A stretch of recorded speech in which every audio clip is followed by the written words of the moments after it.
Šīs aizraujošās dienas pēdējais referāts aicināšu vēsturnieci un šobrīd arī LU vēstures fakultātes doktoranti Justīnu Barkovu ar stāstu par piemiņas monētām un medaļām.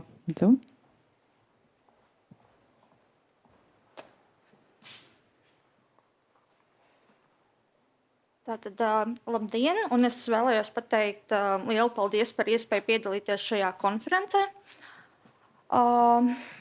Tātad, pēdējo gadu laikā starptautiskajos pētījumos uzmanība arvien biežāk tiek pievērsta mirušo piemiņas tēmai.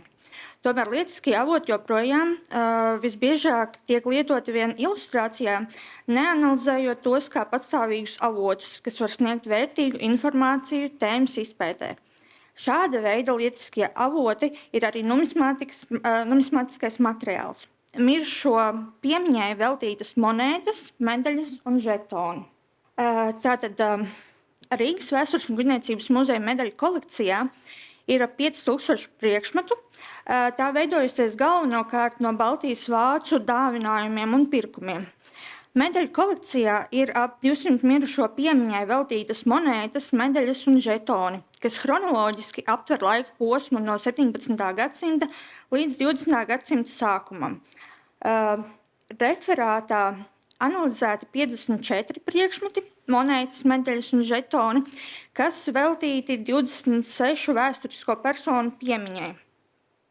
Priekšmeti veido chronoloģiski un stilistiski vienotu grupu, kas aptver periodu no 17. gadsimta līdz 18. gadsimta sākumam. Grupai raksturīgs baroka mākslinieckais izpildījums un ikonogrāfija, kā arī vienota nāves uztveres koncepcija. Pētot šo priekšmetu grupu, vairākām medaļām bija iespējams precizēt to nonākšanas apstākļus muzeja krājumā. Piemēram, Rīgas mākleris Francerkungs 1883. gadā vēstures un senatnes pētītāju biedrībai dāvinājis Kārļa 12. nāves piemiņai veltīto bronzas medaļu, ko mēs redzam prezentācijā. Savukārt 1880. gadā viena no Pētera pirmā nāves medaļām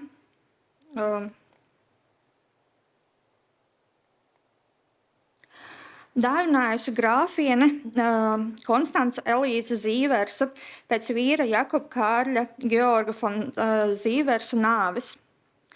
Vēstures un senatnes pētītāju biedrībai savu monētu kolekciju testamentā bija novēlējis arī numismāts un vēstures pētnieks Antons Buchholts. Viņa medaļu kolekcijā bija 6 mirušo piemiņai veltītas medaļas un monētas, no tām 5 ir saglabājušās muzeja kolekcijā. Pēc Antona Buchholca medaļu un monētu saraksta trūkst viens Kurzemes Marijas Amālijas nāves dalders, kas iespējams noticis, jo Otrā pasaules kara laikā Rīgas pilsētas vēsturiskā muzeja kolekcija tika izvesta. Tostarp arī Antona Buchholca monētu un medaļu kolekcija, bet 1946. gadā izdevās atgūt tikai daļu no muzeja kolekcijas. Rīgas Vēstures un kuģniecības muzeja medaļu kolekcija ir veidojusies fragmentāri un gadījuma rakstura apstākļos, tāpēc kolekcija nevar sniegt informāciju par mirušo piemiņai izgatavoto monētu, medaļu un žetonu patieso kopainu. Tomēr pētniecības gaitā Vācu zemju mirušo piemiņas medaļu grupā iezīmējās Brandenburgas Baireitas Hohenzollern dzimtas atzars. Pētījuma mērķis ir gūt ieskatu par Rīgas Vēstures un kuģniecības muzeja medaļu kolekcijā esošajām 17. un 18. gadsimta sākuma mirušo piemiņas monētām, medaļām un žetoniem. Rituālās norisēs, kristībās, kāzās un bērēs tradicionāli tika pasniegtas dāvanas, kas palīdzēja uzturēt un stiprināt sociālās saites. Šādos gadījumos bieži tika dāvināti simboliski priekšmeti, piemēram, monētas, medaļas un žetoni. To izgatavošana īpašiem dzīves notikumiem ir sena un plaši izplatīta tradīcija. Pirmās šāda veida monētas tika kaltas jau senajā Grieķijā un Romā. Mirušo piemiņas monētas pēc klasifikācijas iedalās divos veidos – nāves monētas, Sterbe-Münze un bēru monētas, Begräbnismünze.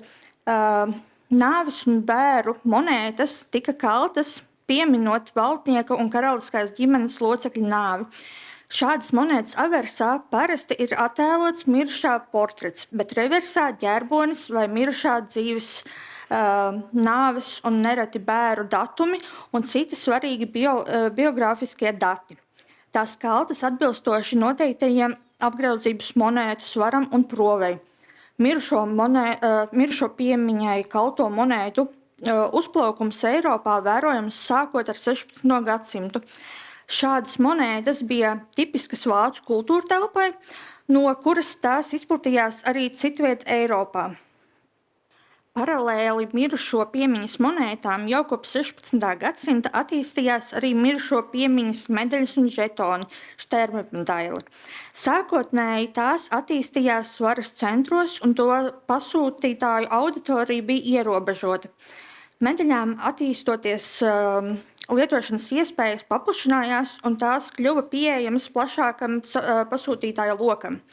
Sabiedrības elitei ārpus valdnieku dzimtām. Atšķirībā no piemiņas monētām medaļas nebija apgrozībā un nepildīja tiešu maksāšanas līdzekļu funkciju, taču to dārgmetāla svars nereti bija pielīdzināms apgrozībā esošajām monētām, kas noteiktos apstākļos pieļāva to apmaiņu pret naudu. Medaļas aversos visbiežāk tika attēlots mirušās personas portrets, ko papildināja informācija par viņu vārds, tituls, dzimšanas un nāves datumi. Nereti tika pievienota arī devīze, ar kuru pasūtītājs saistīja mirušā piemiņu. Savukārt reversā, tāpat kā uz monētām, varēja būt reliģiska satura teksts vai biogrāfiska informācija. Tomēr medaļas ikonogrāfija bija brīvāka nekā monētām, tādēļ tur bieži attēloja arī alegoriskus tēlus un simbolus, veidojot mākslinieciski izstrādātas kompozīcijas. Šie simboli un alegorijas vienlaikus bija informatīvi, ietverot būtiskāko vēstījumu par aizgājēju, ko pasūtītājs vēlējās nodot medaļas saņēmējiem un nākamajām paaudzēm. Monētām, medaļām un žetoniem raksturīga būtiska priekšrocība personas piemiņas saglabāšanā. Tā ir spēja koncentrēt ievērojumu informācijas apjomu nelielā formātā. Čehu vēstures pētniece Ilona Banteiko-Peterka publikācijā par Silēzijas bēru monētām un medaļām nodēvēja šos priekšmetus par numismātikas epitāfijām, kas saglabāja un godzināja mirušās personas piemiņu. To mobilitāte un aprite nodrošināja efektīvu vēstījumu izplatību, padarot šos priekšmetus arī par nozīmīgu mēdīju.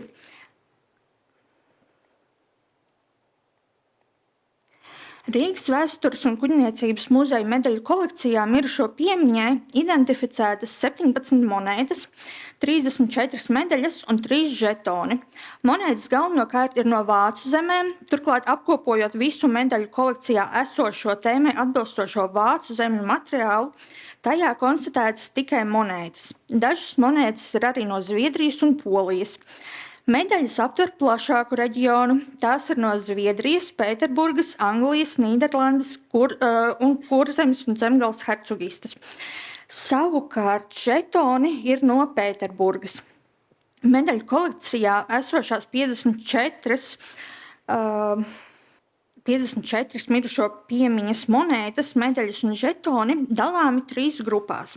41 oriģināls priekšmets, 8 19. gadsimta kopijas, kas darinātas ar galveno plastikas metodi, visbiežāk no vara, iegūstot precīzu priekšmetu kopiju, un 5 laika biedru kopijas, kas lietas no lētāka materiāla. visbiežāk alvas. Laika biedru kopijas tika izgatavotas, jo pieprasījums pēc mirušās personas medaļām un monētām sabiedrībā bija lielāks nekā oriģinālo priekšmetu pieejamība. Mirušo piemiņas monētas un medaļas mēdza nesāt arī līdzīgi kā relikvijas. Muzeja medaļu kolekcijā ir 5 šādi monētu un medaļu piekariņi, par ko liecina gan cilpas, kas pievienotas pie priekšmeta, gan neliela izmēra mehāniski izveidoti caurumi. Monētas un medaļas ieņēma nozīmīgu lomu apbedīšanas kultūrā, kā bēru rituāla sastāvdaļa. Muzeja medaļu kolekcijā esošās mirušo piemiņas monētas galvenokārt ir maza nomināli graši, dubultgraši un orti. Tas norāda, ka monētas nav pasniegtas kā dāvanas augsta statusa bēru viesiem. Šādām personām parasti tika dāvinātas lielāka nomināla monētas, tostarp arī zelta monētas. Maza nomināla monētas var liecināt par 2 bēru rituāliem, kuros tās tika lietotas. Bēru procesija ir publisks rituāls, kurā dalībnieki simboliski apliecina piederību kopienai un pauž cieņu mirušajiem. Vienlaikus bērēs šajā bēru posmā piedalījās arī plašāka sabiedrība, kas nākamajos rituāla posmos parasti netika iesaistīta. Atkarībā no ceremonijas mēroga, 1 vai 2 personas sanākušajiem cilvēkiem meta nelielas monētas zviedru literatūrā dēvētas par kastminti. Šīs monētas kalpoja kā simbolisks piemiņas zīmes, vienlaikus reprezentējot tā dēvēto valdnieka pēdējās labestības dāvanu savai tautai. Zviedrijas karaļa Gustava II. Ādolfa nāves gadījumā notika 3 bēru procesijas. Pirmā no Vaisenfelsas līdz Volgastai, otrā no Volgastas līdz Nīkupingai un trešā no Nīkupingas līdz Stokholmai. Visos gājienos tika izdalītas monētas, starp kurām viens no iespējamajiem veidiem bija 1633. gadā Erfurtē kaltā ceturdaļdaldera jeb orta monēta. Tādas monētas varēja tikt izdalītas procesijā no Volgastas uz Nīkupingu. Saksijas Altenburgas hercoga Friedriha Vilhelma III. Nāves piemiņas grašus pēc viņa nāves pasūtīja nākamais Saksijas Altenburgas hercogs Ernsts I. Šīs monētas varēja tikt izdalītas bēru procesijā. Papildus tika kaltas arī 10 dukātu monētas, zelta 10 dukātu monētas, uz kuru reversa norādīts, ka to izgatavošanu bija pasūtījis nākamais hercogs Ernsts I. Šīs monētas bija paredzētas kā dāvanas augstākās sabiedrības bēru viesiem. Izmestās monētas bēru procesijā bija ne tikai cieņas izrādīšanai pret mirušo, bet arī reprezentēja un leģitimēja nākamo hercogu plašākā sabiedrībā. Monētu izdalīšanas bēru procesijās iemūžināts arī gravīrās, piemēram, fragmentā, kas attēlo Kārļa 10. Gustava bēres. Gravīrā redzama procesija no Karaļa pils līdz Ridersholmas baznīcai, kurā nodokļu iekasētājs Kronbergs zirga mugurā izmet monētas klātesošiem. Mazo nominālu monētas tika lietotas arī apmaksājot bēru izdevumus. Tās bija paredzētas izdalīšanai studentiem, kuri piedalījās procesijā ar dziedājumiem, skolotājiem, kalpotājiem un citiem bēru rituālu dalībniekiem, kas nebija sabiedrības elite, apliecinot viņu līdzdalību ceremonijā un nodrošinot rituālu norisi. Monētas un medaļas tika pasniegtas arī bēru viesiem, kuri tika ielūgti uz bēru mīlestību, sabiedrības elite. Šiem viesiem tika pasniegtas lielāka nomināla mirušā piemiņas monētas, kas varēja būt kaltas arī zeltā. Monētas un medaļas tika pasniegtas īpašā ceremonijā pēc mīlesta. Ņemot vērā, ka šo priekšmetu primārā funkcija bija reprezentatīva un mirušā piemiņas saglabāšana, nevis atlīdzība, monētiskā dāvana šajā bērnu rituāla daļā pakāpeniski izkonkurēja medaļas.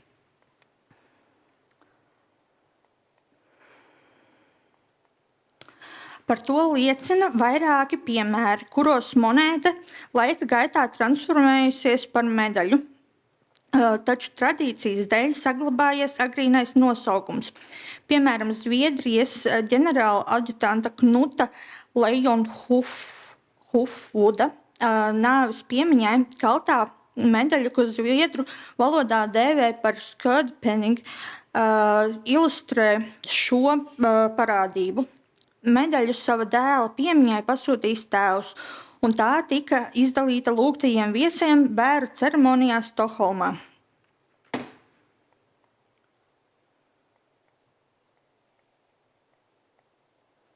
Arī Hamburgas pilsētas Burgermeisterpenning ar laiku kļūst par medaļu, kas redzams jau 18.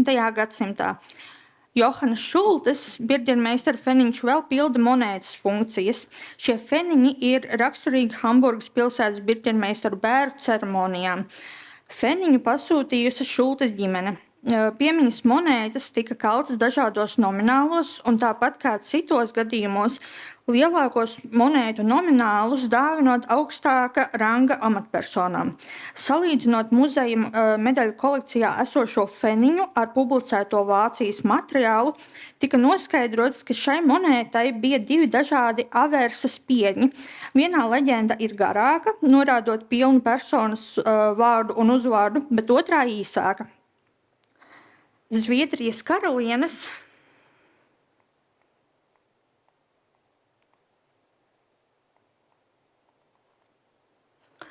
Ulrikas Eleonoras nāves piemiņas medaļas viņas bērēs tika pasniegtas arī 3 vienkāršo ļaužu ģimeņu locekļiem, jo dzīves laikā karaliene aktīvi nodarbojās ar labdarību. Un pēc savas būtības bija filantrope. Medaļas tika dāvinātas arī bruņniecības un mužniecības pārstāvjiem. Savukārt zelta medaļas saņēma padomes un ārvalstu sūtņi. Piemiņas medaļas dāvināšanai bēru viesiem tika darinātas arī Kurzemes Zemgales hercogistes Luīzes Šarlotes piemiņas saglabāšanai. Medaļas reversā ir protestantu sestdienas rīta lūgšanas fragments. Pēc vizuālā izpildījuma un salīdzinājuma ar vācu meistaru darbiem iespējams šī medaļa tapusi Kurzemes Zemgales hercogistes monētu kaltuvē vai blakus esošajā zeltkaļu darbnīcā, kas pildīja hercoga un galmu pasūtījumus. Medaļa ir reti sastopama, kas liecina, ka tā bijusi paredzēta šauram sabiedrības lokam, nozīmīgākajiem un tuvākajiem bēru viesiem.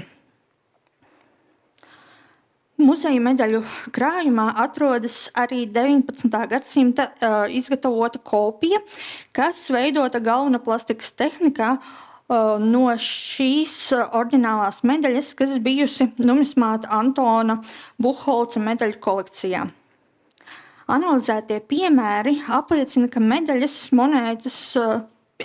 piemiņas monētas un medaļas bēru rituālos bija nozīmīgs reprezentācijas un sociālās hierarhijas instruments. Vienlaikus šie priekšmeti stiprināja kopienas atmiņu par mirušo personu. Monētu aizstāšana ar medaļām liecina par simbolisku transformāciju, priekšplānā izvirzoties piemiņas un prestižu funkcijām. Monētas un medaļas bija būtiska daļa no sabiedrības elites bēru kultūras. Rīgas Vēstures kuģniecības muzeja medaļu kolekcijā atrodas vairākas medaļas, kas veltītas eksekūciju piemiņai, no kurām 2 datējamas ar 17. gadsimtu. To ikonogrāfijā attēlots soda izpildes veids.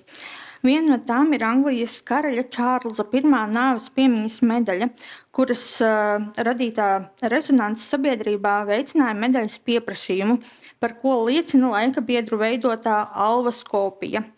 Savukārt Nīderlandes politiķu brāļu Johana un Kornela de Vitu publiskās eksekūcijas rezultātā izveidojās divas pretējas kopienas. Viena centās aizēnot viņu piemiņu, bet otra sargāja. Mendeļas reverss veidots pēc mākslinieka Jana de Bēna gleznas, kas tapusi notikuma laikā, un attēlo brāļu ķermeņus karātavās. Šis notikums vēl ilgi iedvesmoja māksliniekus, rosinot dažādas interpretācijas un vēsturiskus mītus, kā arī vairākas medaļu versijas. Piemiņas medaļas, kas iemūžina eksekūciju gadījumus, ne tikai saglabā vēsturisko atmiņu par konkrētām personām un notikumiem, bet arī atspoguļo konfliktējošu sabiedrisko attieksmu dinamiku, kas izpaužas dažādās medaļu versijās.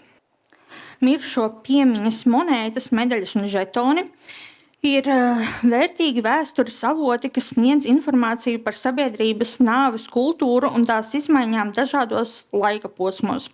Monētu un medaļu funkcijas vēsturiski transformējās. Sākotnēji šie priekšmeti bija dāsnuma apliecinājumi un maksāšanas līdzeklis, bet pakāpeniski priekšplānā izvirzījās to simboliskā nozīme un komunikācijas medija loma. Avotu analīze atklāja plašākas pētniecības iespējas, piemēram, ikonogrāfijas izpēte, kur vērojama reliģisko simbolu dominance. Tradīcija monētas un medaļas pasniegt bēru apmeklētājiem pēdējās atvedīšanās ceremonijās apliecina to nozīmīgo lomu bēru rituālos un mirušā piemiņas saglabāšanā nākamajām paaudzēm. Šo priekšmetu miniatūrā pieminekļa forma ir izrādījusies veiksmīga, ļaujot tiem būt piemiņas un vēstījumu paudējiem gan to tapšanas laikā, gan mūsdienās. Paldies par uzmanību!